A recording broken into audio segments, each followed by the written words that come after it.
नमो नमः। आज मैं आपको भारवी का स्थिति काल और उनका महाकाव्य किरातार्जुनीयम के विषय में बताने जा रही हूँ। सर्वप्रथम मैं भारवी के स्थिति काल के विषय में आपको जानकारी प्रदान करने जा रही हूँ। महाकवि भारवी ने अपने काव्य में अपने विषय में कुछ भी संकेत नहीं किया है, अतः अंतरंग प्रमाणों का अभाव है। जो बहिरंग प्रमाण उपलब्ध होते हैं उनके आधार पर ही हम भारवी की समय सीमा निर्धारित कर सकेंगे। तो पहला बहिरंग प्रमाण है ऐहोल के शिलालेख में भारवी का नामतः उल्लेख है। इस शिलालेख का समय 634 ईस्वी है। इस शिलालेख का लेखक चालुक्य राजा पुलकेशी द्वितीय का आश्रय रवि कीर्ति नामक जैन कवि है, जो कि अपने आप को कालिदास और भारवी का समकक्ष बतलाता है। अतः भारवी की अपर सीमा 634 ईस्वी है। दूसरा जो बहिरंग प्रमाण हमें उपलब्ध होता है वह है कि विष्णुवर्धन पुलकेशी द्वितीय का अनुज था। उसने ही सेनापति के रूप में हर्षवर्धन को हराया था। वह युवराज था। उसने गोदावरी जिले में पिष्टपुर को राजधानी बनाकर पूर्वी चालुक्य वंश की स्थापना 615 ईस्वी में की थी। भारवी की विष्णुवर्धन से मित्रता थी, अतः उन्होंने भारवी को अपना सभा पंडित बनाया था।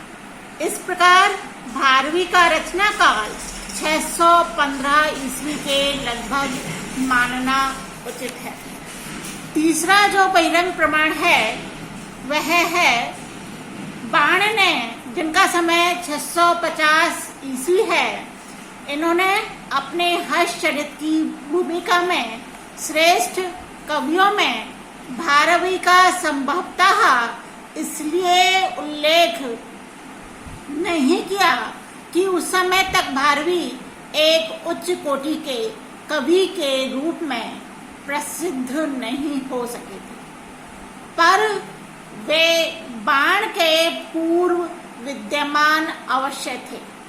इस प्रमाण के आधार पर, जैसा कि डॉक्टर कीथ ने भी स्वीकार किया है, भारवी का स्थिति काल 550 ईस्वी के आसपास निश्चित किया जा सकता है। चौथा जो प्रमाण है वह है दंडीकृत अवंती सुंदरी कथा में उल्लेख है कि भारवी सिंह विष्णु के आश्रित कवि थे। सिंह विष्णु का शासनकाल 575 ईस्वी से 600 ईस्वी के मध्य है। वह कांची के राजा थे। सिंह विष्णु से मिलने के समय भारवी की आयु 20 वर्ष बताई गई है।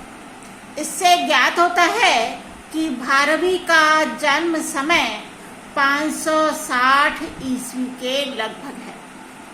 इन प्रमाणों के आधार पर भारवी का स्थिति काल 6ठ शतक ही निश्चित है। भारवी का जो प्रसिद्ध ग्रंथ है उसका नाम है किरातार्जुनीयम। भारवी की जो अमर कीर्ति है उसका कारण इनका किरातार्जुनीय महाकाव्य है, जिसका कथानक महाभारत से लिया गया है। इसके 18 सर्गों में मुख्य कथा के साथ साथ यथा स्थान भव्य प्रकृति चित्रण देखा जाता है। ऋतु, पर्वत, उपवन, जल क्रीड़ा, वन विहार, यात्रा आदि का भी सुविस्तृत वर्णन है। द्यूत क्रीड़ा में पराजित वनवासी युधिष्ठिर द्वारा भेजा गया एक रात लौटकर दुर्योधन की राज्य स्थिति का प्रथम सर्ग में वर्णन करता है।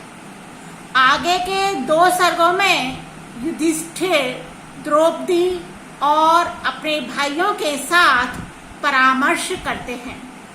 इन सर्गों में भारवी की राजनीतिक पटुता दर्शनीय है। चतुर्थ सर्ग में शरद ऋतु का तथा पंचम सर्ग में हिमालय का वर्णन है।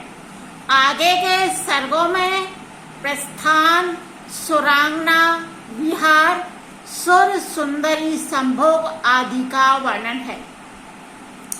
ये वर्णन इतने विस्तृत हैं कि एक एक विषय के लिए पूरा सर्ग समाप्त कर दिया गया है।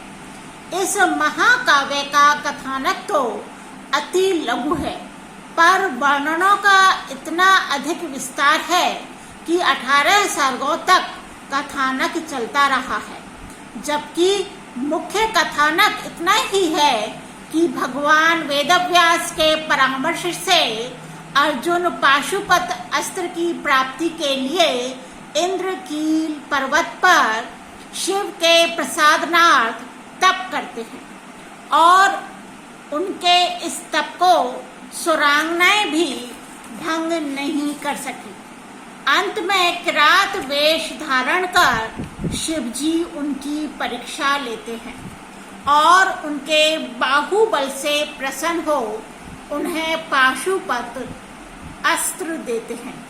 केवल इतनी ही मुख्य कथा है, पर इस अत्यल्प कथानक को लेकर एक विशालकाय महाकाव्य की रचना कर भारवी ने अपनी अद्भुत वर्णन शक्ति और मौलिक उद्भावनाओं और कल्पनाओं का परिचय दिया है। इस महाकाव्य का अंगिरस वीर है और श्रृंगार आदि रस अंग रूप में व्यंजित हुए हैं।